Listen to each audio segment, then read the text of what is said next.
Welcome to the Gold Exchange Podcast, where we untangle market and policy complexity using timeless economic principles. For show notes and archives, go to goldexchangepodcast.com. Now, on to today's episode. Welcome back to the Gold Exchange Podcast. My name is Benjamin Nadelstein. I'm joined today by founder and CEO of Monetary Metals, Keith Weiner. Keith, how you doing today? Hey, good morning, Ben. All right, so Keith, we just dropped our gold outlook report for 2023. I want to jump right in with some questions for you, starting with how we did on our gold outlook report in 2022. Let's discuss your price calls and your guess on the macroeconomic environment. How do you think we did? So a year ago, 2022, I think I said something like, this is the toughest call ever because we have a falling interest rate trend, but now the Fed says they're going to try to reverse the laws of physics and fight the tide. So if they back away from, or this is what I think I said about a year ago, if they back away from this madness, then we're going to go down one path, likely higher prices of the metals. And if they persist in trying to go down this path, then that isn't necessarily bullish for the metals. And what happened at the end of the year is that the gold price was virtually unchanged, which is very interesting. And of course, the Fed did go down the path of hiking rates quite a lot. We ended up with a price of gold that, went up and down and then, sort of back up, and there it was, neutral at the end of the year. And you talk about that a little bit in the report, how there was this kind of big shift, a tectonic level shift in the macroeconomic environment, and yet gold kind of held in there, if you want to think about it in that way, and what that actually means for people looking in 2023. So why don't we actually talk about your interest rate call? Did that surprise you at all that rates went up and continue to go up to as if we're speaking right now? Well, it's very difficult, if not impossible, to try to predict what a politician is going to do, because they feel that they're, at least in the short term, unconstrained by any factors. In reality, you're getting in somebody's head, and sometimes it can be all sorts of considerations. Let's do this because it's going to hurt the other party, and that kind of political calculus that, as an economist who's trying to study this as science, I don't know how you factor those things in, and I'm sure there's a lot of lobbying by powerful interest groups on both sides, both for higher interest rates and for lower interest rates. So you can't really predict that. You can say that the drivers for falling interest rates are still in full force and effect. And so it's interesting that on the short end of the curve, the Fed absolutely controls it. They control the Fed funds rate, and all overnight rates are obviously going to be highly controlled by that. But the farther out on the yield curve you get, the less control the Fed has. There's an expression that comes up every once in a while, and that is pushing on a string. The Fed is trying to make the entire yield curve go up, and then they push. And actually, if you take a look at a picture of the yield curve, it kind of looks like that. That on the very short end, the yield curve is very high, but once you get past a year, it's falling, like the string is almost looping up, but it won't keep pushing as it goes. And what they ended up with was quite an epic, I don't know if it's an all-time record. I haven't rummaged through enough data to determine that, but I suspect it probably is just an epic inversion, where to the point where you even have an inversion between the 10-year bond and the Fed funds rate. Not just between the 10-year and the 2-year, the 10-year and the 3-month, but the 10-year and the Fed funds rate. And that is just causing huge amounts of pain, as one can imagine, if a spread like that inverts. The only thing that's surprising, it's sort of surprising, but sort of isn't, that the Fed persists in the face of that. And again, but it gets down to, the whole point of politicizing what should be an economic decision, the whole point of socializing credit in the hands of a state bank, Communist Manifesto number 5, which is what the Fed is. The whole point of that is to act outside of all economic constraint, which means act outside of all reason. And so this is force supplanting reason. They're doing something unreasonable by definition, and how much more they're going to persist at it. Well, um, look at the political forces aligned, and that'll tell you, um, what the Fed likely, but not certainly, but what they may try to do next. Well, I have a point or kind of a question that I think feeds off of that. So, we talked a lot about inflation in the last year. A lot of people said, hey, they printed so much money last year, and look at all the inflation that this has led to. And we've kind of analyzed all these non monetary forces which have been pushing prices up and increasing the CPI. There's been a lockdown whiplash, green energy restrictions, trade wars, the actual war in Ukraine, lots of other non monetary forces that have been pushing up prices.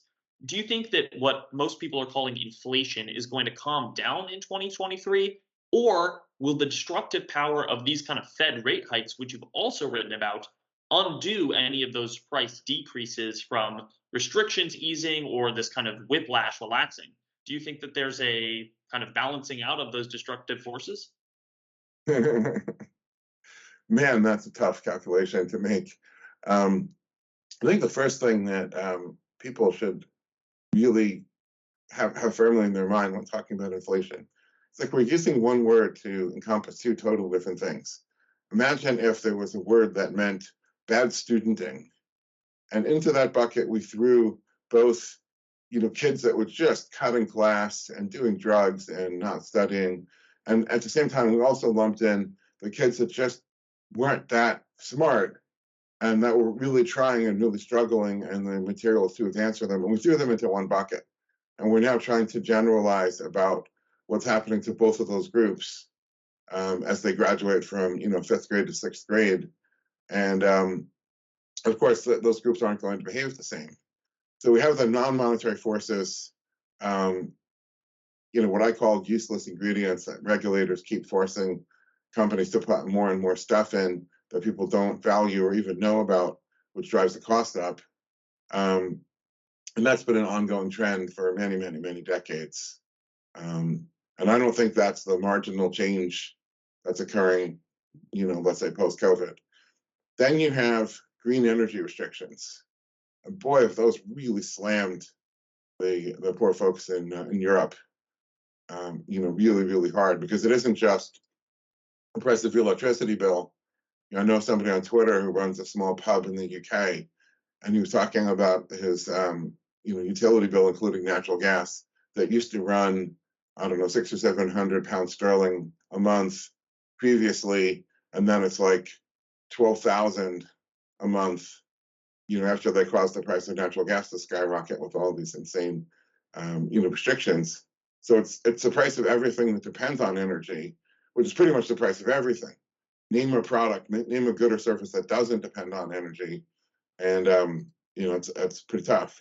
So you have that going on, although that's relaxing a little bit because, among other things, ship makers have been building and putting into the water more and more. It takes a specialized ship that can carry natural gas. There are a lot of constraints in shipping natural gas from where it's plentiful, in the U.S., where it's making new lows in price, to markets where it's desperately needed. You need terminals that can compress it from a gas to a liquid, and then you need ships that can carry that. And this is all very hazardous stuff. You're taking an explosive gas, compressing it into an explosive liquid at very high pressure. When you compress something, if people haven't studied the physics, the act of compressing it makes it very, very hot. So you're taking something that's under very high pressure and very explosive, and then you're making it very, very hot. So I believe it's a multi-billion-dollar price tag to build a natural gas terminal. You can only imagine the not in my backyard lobbying that would affect your ability to get a permit and build one of those things. But there's starting to be, if not new terminals, at least increasing capacity and new ships in the water. So they're starting to alleviate some of that. Of course, the other surprise a year ago that was not on my radar screen, and people say that wasn't on my 2022 bingo card, was war in Ukraine. And that took a lot of commodity production and obviously Russian oil and Russian natural gas out of Western markets. Again, a completely non-monetary force, but that had a huge impact on the price of energy in Europe.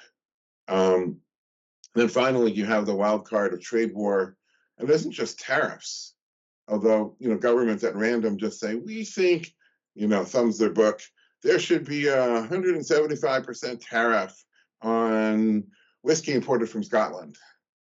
And then the justification as well, those Chinese communists are flooding us with cheap steel or whatever, which is somehow benefiting us but somehow hurting us. And then there ends up being a tariff on whiskey imported from Scotland, because once the once the grab bag is open, all the lobbyists show up and they want to shove all their various favored things in there. I guess if you're an American maker of whiskey, you might like Scotch to be more expensive so that it's easier to sell American whiskey, which is cheaper. So all that stuff is just driving up prices all over the place. There is a continued trend, and I think this is a global mega trend, of nationalism, trade war, reshoring or onshoring, where companies that have moved things offshore, either because the infrastructure simply didn't exist onshore, there are not millions of workers that are happy to turn little tiny screws in iPhones in America. That's not the kind of work Americans want. That workforce isn't here, but it's in China. So that went to China. Now you say, okay, you have to reshore everything, Apple. What is that going to do? The cost of manufacturing an iPhone? Nothing good. And I think the trend continues to be to reshore and onshore. And people think they're going to get jobs out of it. What they're going to find is that at the price tag that the company might have to charge to produce that product, using American labor in America, that the market isn't necessarily there for it anymore. And then, of course, people will call that inflation. Again, lumping the drug-addicted kid with the kid who's struggling, lump them all together, call that inflation. Now, in terms of monetary, I've been saying for many, many, many years, if your only concern in looking at this corrupted, rotting, collapsing, failing monetary system, and you look at all the various ways that harms people, and there's quite a number of them, and you say, we don't care about any of the ways in which this is causing people to be hurt, except one. And that one way is that consumer prices are rising. If that was your only concern about our monetary system, then you should want falling interest rates, because every downtick in the interest rate is an increase in the subsidy to producers to borrow more, to put more capacity into greater production. Every hamburger restaurant in the country is constantly building a business case for its next marginal store, the town where they don't have a location yet. And then that, by definition, the marginal store is the one where the business case is failing. The very bottom line on that business case is red. And then you lower the interest rate. So then you update the spreadsheet with a new lower interest rate, which means the interest expense goes down. And it may even justify, instead of thinking of hiring 30 people for that restaurant, you hire 25, and then 5 are replaced by capital equipment, which is financed, obviously, by borrowing. And then you rejigger the spreadsheet with a new lower interest rate, a little substitution of capital for labor, and suddenly the bottom line turns from red to green. And then you build that marginal store. What does that do to the price of hamburgers if you're increasing hamburger production capacity? And the same thing is happening all across the economy. It's not just the restaurant serving the hamburgers. It's the manufacturing company that produces the grill equipment and the fryers and the walk-in freezers in that restaurant. It's the company manufacturing the glass for the windows in the storefront. It's the company manufacturing those awful tiles they have on the floor that are like fake wood. It's everything across the board is getting that subsidy. So now the Fed has said, because they're in the belief in the quantity theory of money, that it's the quantity of dollars that cause prices to rise, not aware of the idea of useless ingredients, green energy restrictions, trade war and tariffs, onshoring. They do talk about Ukraine, but in a way that's very not credible. And I think anybody who hears the Fed talking about Ukraine as a factor in rising prices immediately laughs at them as a bunch of liars and fools. And not wrongfully. I mean, because they're politicians and they they cast about to try to find whatever they can seize on to offer as an excuse. And it's very disingenuous, and everybody can sense that, I think. So the Fed, not really aware of these non-monetary factors, not aware that their entire theory is wrong, says let's hike interest rates with the intention of reducing the quantity of dollars in the system, which they call the money supply, confusing the stocks with the flows. The supply is the flows. The supply would be new stuff being created coming in, and versus the total extant quantity that's out there. So yeah, let's hike interest rates, and they've done quite a lot of it. Now, what people are not thinking about is if you're a producer, you have to earn a positive spread.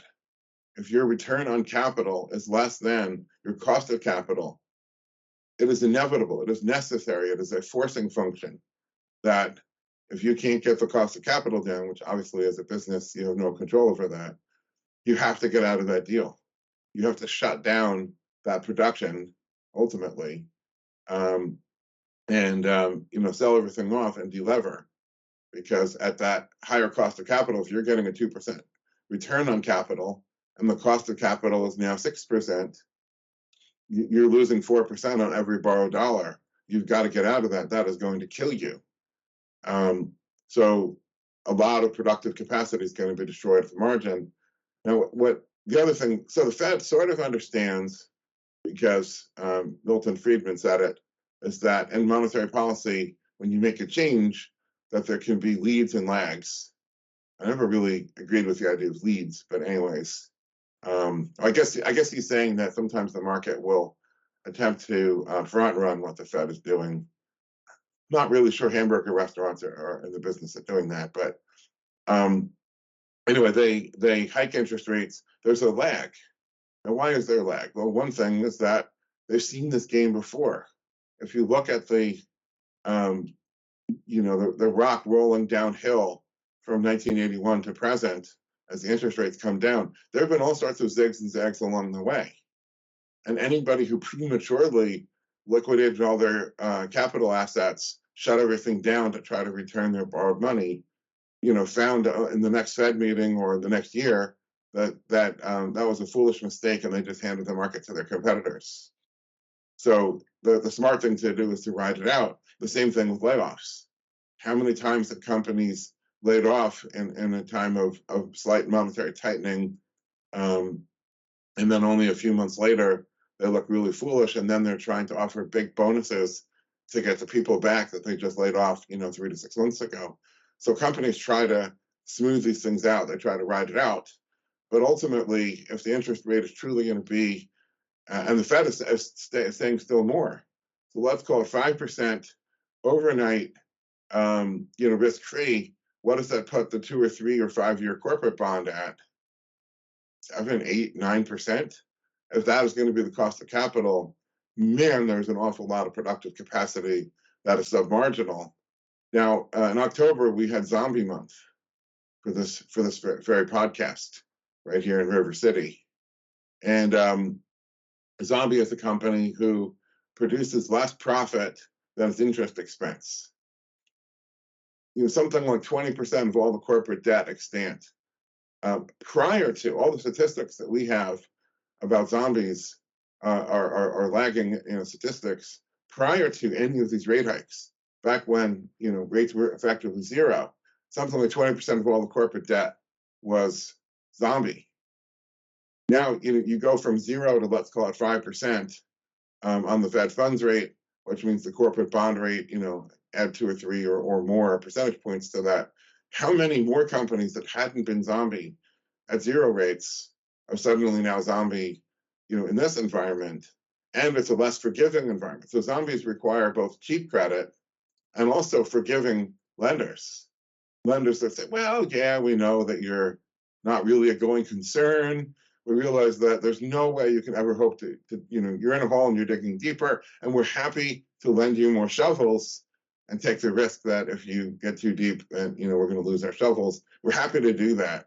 Well, this environment is a lot less, shall we say, conducive to that, type of thinking on the part of lenders. How many of these businesses are going to be forced to close and their productive capacity going off the market. So the Fed is sitting here thinking that's going to reduce prices by reducing the demand side of the equation, but it's not understanding that actually Say's law says your supply is your demand, and that what the Fed is doing is destroying supply, and it's destroying supply in a concentrated way. You put a hamburger restaurant out of business, there's a lower supply of hamburgers, and yes, the people who work in that restaurant have a demand for hamburgers, but most of the 10,000 people that go to that restaurant in a month aren't the workers in the restaurant. So you've affected supply, and therefore the price has to go up. But if you think of it as an arbitrage between the rate of return on capital and the market rate of interest, all the supply and demand stuff really is only kind of a simplistic way of trying to look at it. Just look at it and say the rate of return on capital has to be greater than the cost of that capital, and with some lag, it will eventually get there. So if the Fed were to somehow persist in this indefinitely, then that would happen. Of course, that's the real question: is will the forces of reality come back and get their revenge against the Fed and force them to reverse? And that's the question for 2023. So let's see if someone who's one of those inflation bad students, if they can kind of summarize what you said, because there's a lot of really interesting points. First is that there are non-monetary forces that push up prices. This has nothing to do with money printing or kind of inflation or credit. They're completely separate. The first is there are non-monetary factors pushing up prices, which we see in inflation or CPI statistics. The second is that the Fed, when they lower interest rates, most people think, oh wow, this is going to lead to inflation and all these other things. But you've noted an important point, which is that a lower interest rate is a subsidy to producers, because producers rely heavily on the interest rate in factoring in whether to produce more stuff. And if they do produce more stuff with a lower interest rate, then that means lower prices, more stuff, lower prices. And the higher rates that the Fed believes will reduce inflation actually harm producers, because producers rely on that very same interest rate. The higher it is, the higher the hurdle they have to get to. And zombie companies, which were already like on this very tight margin of bankruptcy, are way out of line with this higher interest rate. They were barely surviving on 0% interest rates. And so this kind of lag in monetary policy might show up in higher prices because of higher interest rates, which is the exact opposite of what everyone from the mainstream economists to pundits to even the Fed believes, which is that higher rates means lower inflation. Is that kind of right? Did I pass the class, Keith? That's the perversity of it, is that the Fed's apologists, the Fed's court economists, the Fed's dirigistes and technocrats, and all the way to the Fed's most strident critics, everybody agrees quantitative theory of money, hike rates to curb inflation. And didn't we put out a cartoon sometime last year, and it shows Jay Powell with a gasoline truck, and the economy's on fire, labeled inflation, and he's spraying gasoline on it, and there's a reporter asking him, do you think that'll be enough to deal with the fire? And they have the causality backwards. Spraying gasoline isn't going to put the fire out; it's going to make it worse. And that's the exquisite perversity of where we are at this moment in time. I'm going to be asking you kind of in a minute or two some lightning round questions, which get to this and to some other things. But first, I want to ask about those very central banks. So clearly, they have no clue when it comes to macroeconomic policy. And there's this kind of fallacy that I see a lot on the internet and kind of in gold circles, which is that central banks are geniuses. Also, they're idiots. But they're geniuses when they buy gold, because everyone knows gold is money, except that the central banks don't know gold is money. So it's this weird dichotomy. Anyways, central banks have been buying gold like it is nobody's business, Keith. It's like me and you. They've been buying gold like crazy. Specifically, in this past couple of months, it's been the Bank of China.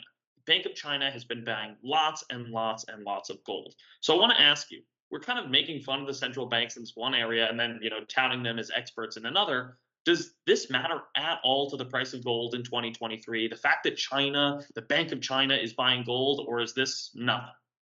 Well, my first thought is to respond to the sentiment that likes to accuse central banks of being morons, and then looks to them as genius when they're buying gold. And I think that's confirmation bias. If you're watching this and you find yourself doing that, use that as an opportunity to check your premises.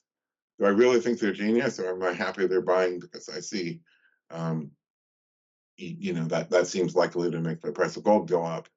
And if it's the latter, um, don't ascribe to the central banks a genius that you otherwise don't believe that they have.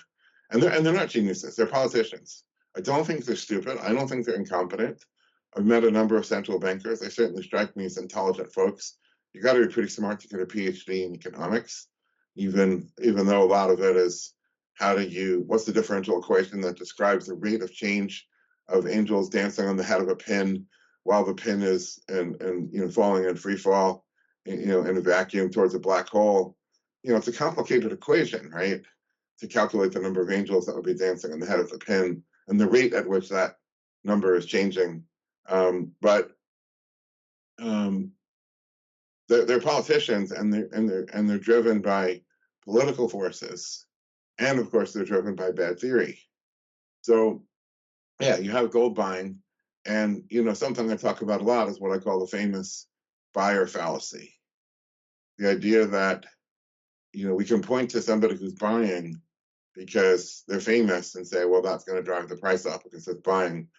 There's two things that are worth observing about that. One, there's 10,000 not famous sellers. Are they automatically deemed to be wrong and the buyer is deemed to be right because they're not famous and the buyer is? Well, maybe, but not always. Right. Why not have a quantity theory of sellers, right? Like, hey, look, there's more sellers than only one buyer, therefore the sellers That's must right. be correct, right? And each seller is selling a few ounces, and the one buyer is buying, half a ton or whatever. And then the second problem with that is it does not take into account. It doesn't look at the bid and the offer. Was it motivated sellers that were dumping it, and they found a bid, or was that famous buyer a motivated buyer and went and lifted everybody's offer? So, which side was it? Was it somebody who said, "I've got to sell my gold. I've got to get out of this terrible, horrible, awful asset that's just killing me. It's just an albatross around my neck. The gold is so heavy. I just have to dump it at any price." Is it a price insensitive seller, or is it a price insensitive buyer? I have to dump these dollars before they go to zero. I've got to buy the gold. And the fact that famous buyer A bought it doesn't tell you that. It's not even looking at that. It's just saying that in that class, which is composed of kids that are on drugs and not studying, plus kids that are slower and not really they're really trying hard and they're really struggling with material. It's just saying that some kid in that class who's at random got a C- grade on a particular test. Okay, well, what's the fix for that? Well, we don't know because we don't know which kid and we don't know which questions he got wrong. I mean, there's so much we don't know. We're not even bothering to look at. We're just looking at a statistic and said, oh, this bank bought. Okay, well, that bank bought. That's nice.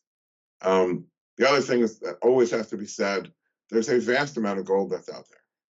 Virtually all the gold ever mined in at least 5,000 years of human history is still in somebody's hands. And when one tiny, tiny, tiny little speck in a tiny, tiny corner of that market moves across to a different corner of the market, that is not a predictor of price in the same way that if a grain of dust in the air, blows around the globe through the west to east, winds that normally blow at northern latitudes, and that dust that used to be over the air in LA is now over the air in London. What does that tell you about the weather? What the temperature in London is going to be in June? It tells you nothing. Maybe the temperature in London is going to be hot, maybe it's going to be cold, and that grain of dust provides no information content to help you predict that. I want to let our audience know two things. One is we're going to be putting out this great white paper called How Not to Think About Gold. And it goes through all of these great fallacies, We give examples. We explain, hey, this is why this really doesn't affect the price of gold at all. So if you like this, we're going to have a whole white paper for you. So make sure to sign up, subscribe, and we'll send that out to you for free. The second thing is that if you want to take my role, we'll be doing a webinar with Keith. So you can ask all those questions you want. Hey, does the price of gold change because of this or that or any other question you can think of? And that webinar is going to be on March 6th. So make sure to subscribe to the channel, and we'll remind you and let you know, hey, it's time to ask Keith those questions. So Keith, I got another one for you. A little bit of a spin ball here. So central banks often buy gold, and we just discussed why maybe that has no effect on the price whatsoever. What about silver? I never hear central banks buying silver. Why are silver and gold different animals? And what do you think about in 2023, the kind of ratio of gold to silver? Is that important? Well, what are the two different metals going to look like in 2023? So historically, the metal served a different function for different groups of people. And I think this is highly underappreciated. But if you look back at it, and the reason why people tend to assume that the metals are the same, obviously silver is less expensive, and people sort of understand that. So people sort of look at it and say, well, silver is for smaller transactions or poorer people, which is true, but it's oversimplifying it. Of course, both metals are heavy, although gold is about twice as heavy as silver for the same amount of volume. Gold doesn't tarnish and silver does. Gold has a color, silver is the white metal, obviously. But for the most part, they're pretty similar. They're both reflective. They're both good conductors of heat and electricity. They're both malleable. There's a lot more similarities and differences, so it's easy to assume, well, they're both, essentially the same. But what markets do when given enough time is they tend to select one winner to take all. You don't have two monies. If you look at, we're talking over the internet, you're in one place, I'm in another, and we're sending packets across a wire. That the electrical characteristics of that wire, the network characteristics of the network, the size and formatting of those packets are all defined by certain protocols that we call TCP/IP. TCP/IP was the singular. There was one standard that won, and there'd been a number of standards, back early in my career when Banyan Vines, Novell NetWare, IBM had something called NetBUI. They were all different, and I think there are others that were competing to be the networking standard that would drive the world. It was clear that the world was going to move to computer networking, but nobody knew which one was going to win. Eventually TCP/IP, and then all the others are displaced and go away. Historically, we know that cattle were used as money, wheat, salt, all kinds of things were used as money, but gold and silver survived and everything else didn't. So people just kind of, I don't think they really think about, well, why two monetary metals? And the answer is that, and I'll never forget, I studied under Professor Fekete, who said that silver is the most marketable in the small, meaning its bid-ask spreads are the tightest for small amounts of value, like what 10% of a wage earner's weekly wage. If you're in that level of, let's call it $50 kind of size, the bid-ask spread on silver is tighter than the bid-ask spread on gold, especially historically. Technology today is brought it a lot closer. And so the silver becomes the best way to carry value over time. I'm working now, I take 10% of my wage, put it in silver, hoard the silver, and then later, just hoard it in my retirement, just hoard it to buy groceries and pay my living expenses. Gold was always the best thing at carrying value over distance. You think about the needs of commerce, especially commerce over a long distance. So cattle were great because cattle move under their own power. I mean, they're not that fast, but cattle walk. Anything else, especially if it was heavy and bulky, has to be carried or pulled or whatever by horses or oxes. And so gold is so value dense that it was just really great. You could put, if this were solid gold, this phone, if this was made of solid gold, would probably be a kilo. That's enough to buy a pretty nice luxury car. and you could put that in your pocket and walk down the street with it. So gold can go anywhere in the world today by jet. Almost anywhere in the world is within less than 24 hours settlement by armored car and airplane. And so gold is the best for carrying value over distance. Obviously, gold has a much higher specific value, which is value per either cubic centimeter or value per gram. And so gold's obviously used for bigger transactions.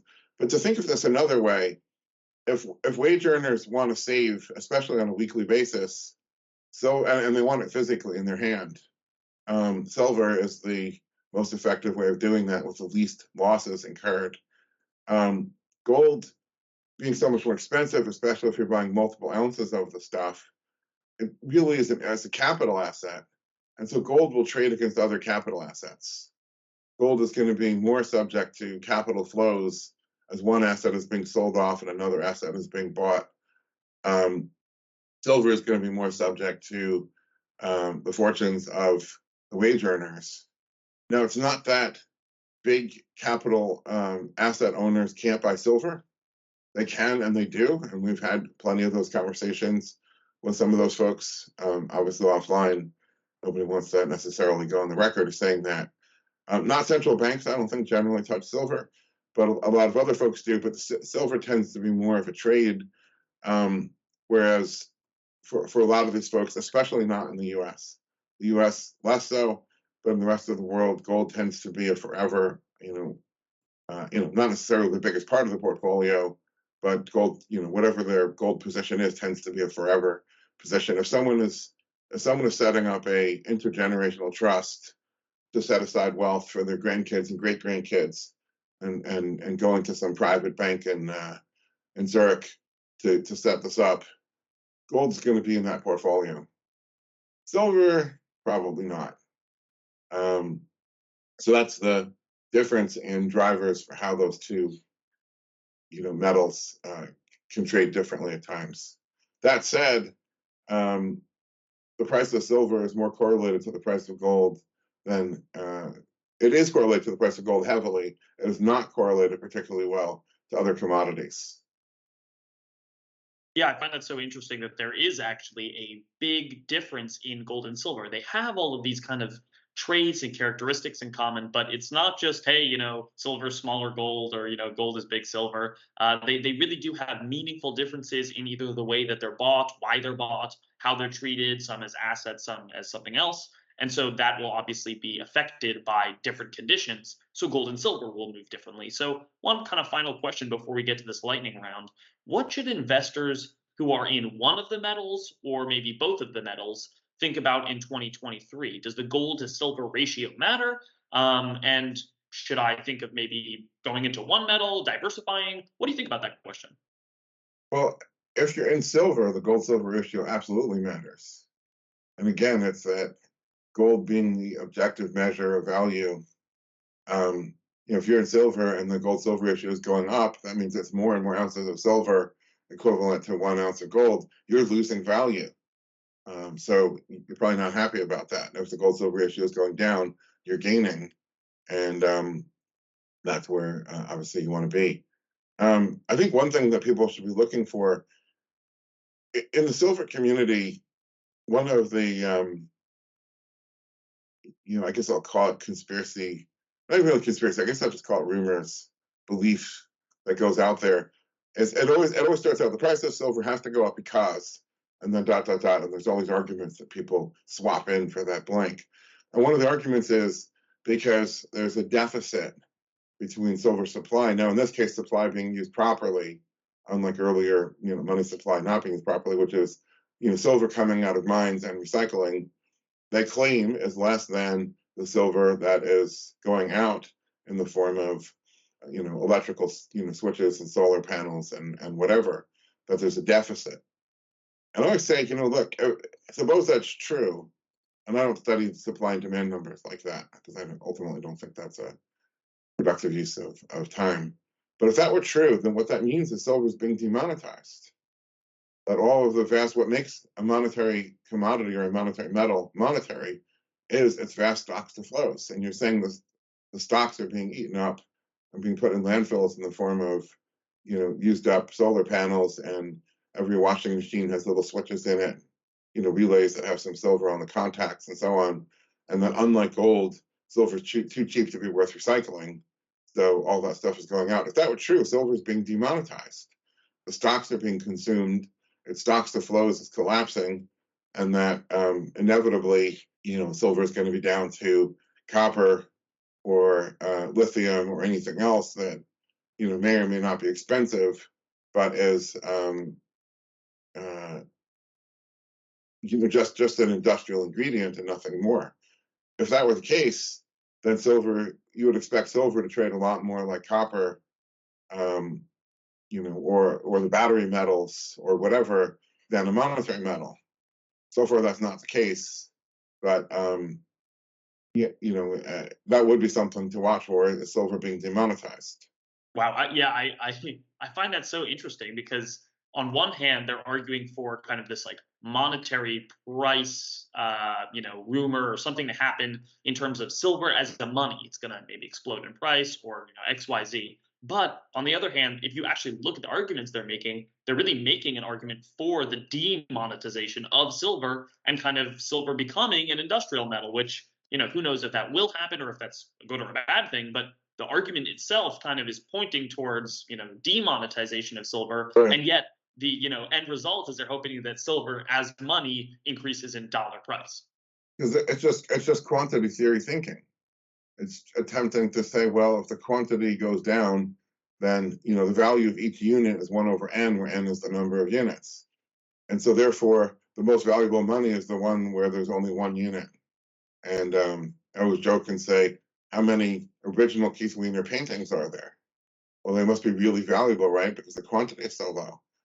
Hint, I'm not a painter and I can't paint. Nobody would want, if I were to put paint on a canvas, nobody would want it because I don't have any skill at that. But, the quantity theory would suggest, that the price should be very high because there's only 1 unit, let's say. And they're trying to apply that to silver and not understanding that, they're promoting demonetization as if that's going to increase the demand for silver. Maybe not.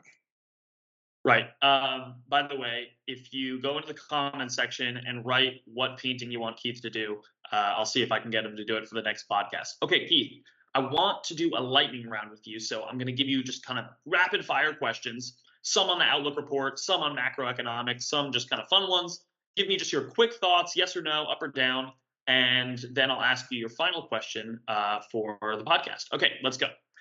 Economic powerhouse Uganda has claimed that recent exploration has shown the country has unearthed 31 million tons of gold ore. By the way, I personally am biased. I'd love to get those 31 million tons working in a gold lease or a gold bond so they can start earning interest, but that's just my opinion. Is this fact, the 31 million tons, if true, the death of gold, or is it a nothing burger for gold? What do you think? Nothing burger. Somebody posted on one of my threads a link to this article allegedly validating this. Now, I'm of the belief that extraordinary claims need extraordinary evidence. And in reading this article, the way it was like written by somebody who clearly never been involved in mining before. Of that, it basically said of that 31 million tons, 310,000 of it was pure bullion, or something like that. Just the way it was written was like anybody who understood mining just wouldn't string those words together in that order, attempting to insinuate what they were trying to insinuate. So I think obviously, a desperately poor, struggling African government is desperately poor and desperately struggling for reasons. And, those reasons have to do with, first of all, basic competency, but also honesty. And I wouldn't necessarily take that announcement, seriously. Okay, so I hear gold's nothing burger for Uganda. Okay, next question. Soft landing or a recession in 2023? What do you think? What the hell does soft landing mean? Does that mean we've only heard a few people? We're throwing people out the window and only a few of them are hitting the ground, so it's soft. If enough people, hit and die, then it's hard. it's the old joke that a recession is when your neighbor loses his job. A depression is when you lose yours. Um, it's only a matter of how long does the Fed persist at this? How many zombies finally declare bankruptcy? How much damage does that do upstream? Um, I'm of the opinion that at the end of the day, which can take a while because of all the reasons why there are lags, some severe stuff is coming down at us. Okay, I'm definitely not putting you down as soft landing. Okay, next question. Powell, is he replaced or given a promotion in 2023? That's a political question that I couldn't even begin to try to opine on, and I don't really see the various central bankers as being fundamentally different from one another anyway. I don't, it's not like I'm cheering for the so-called hawks because they're smarter than the so-called doves. They're all central planners. They're all vying for power. They all believe in Communist Manifesto plank number 5, and they're just saying, I could do it better. And they can't. So whether it's him or whether they yank Janet Yellen out of the Treasury and put her back at the Fed, how does it make a difference to me? All right, so we will not be nominating you for the position. Okay, next question. Hmm. Bitcoin. Has the digital gold finally lost its shine, or will crypto critics eat their words? I have no opinion as to whether the price of Bitcoin skyrockets again or not. I suspect maybe not, but I don't know more about its near-term price trajectory than any of the Bitcoiners who have been proven not to have the slightest idea where it's going. I do think something's happened, and I think the sheen is off. Can there be a few more gyrations of price? There could, but at the end of the day, the whole thing is going to collapse because it is self-consuming. The only money that anybody ever makes in those schemes is the money paid in by the next guy to buy into the scheme, and eventually you run out of next guys. I highly suggest everyone watch the debate, the Bitcoin debate that Keith was in. He absolutely rocked it. All right, next question. Which gold group will be louder in 2023? The Perma Bulls or the Perma Bears? I guess if you watch mainstream TV, they'll probably have more bears on because that just tends to be the bias in those quarters. So if you're watching this, CNBC or Bloomberg or Fox Business producers, I'm available. But I think in the alternative asset spheres, FinTwit as it's called, and other places like that, the bulls tend to be a lot louder. Okay, quick final lightning round question. Is this decades long downtrend in interest rates finally broken? The ever bubble of everything has kind of messed everything up, and that decades long downtrend, okay, that's a thing of the past, Keith. We're in a world of higher rates from here on in. Or does that decades long trend come back with a vengeance? What do you think? I think the same drivers that have been pushing interest rates down for 41 years um, are still 42 years now. We just turned the year. Are still in full force and effect, and that driver is when the return on capital is less than the market rate of interest. So now the Fed has pushed up the market rate of interest. What demand is there for borrowing? In order to have a rising interest rates trend, you need a dynamic where every time the interest rate ticks up, there are more people who want to borrow more. That is how it was from after World War II to 1981. Every uptick creates increased demand for borrowing. That is just not the world we're in today. I think in this world, you still see car companies advertising 0% for 72 months. I note that, and I've been writing about that particular thing for many years. I didn't notice used car companies doing it, but a couple of weeks ago, I was looking for something. I noticed Carvana is offering 0%.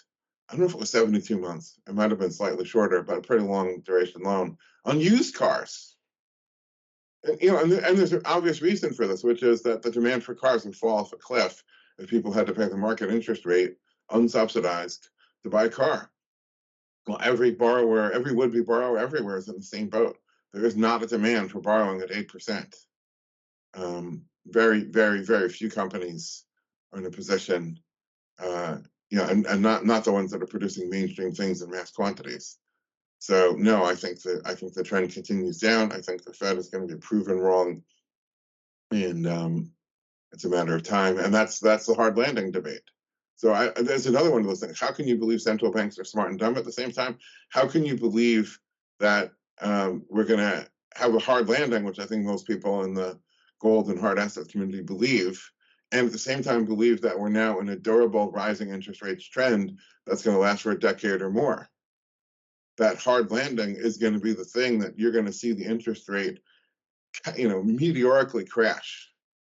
It is going to go from wherever it is to zero and below zero in a heartbeat in that hard landing, as it did in 2008 and previous crises. How can you believe both of those at the same time? We're going to have a hard landing, and yet we're in a durable, long-lasting, rising rates environment. I ask for those people comment.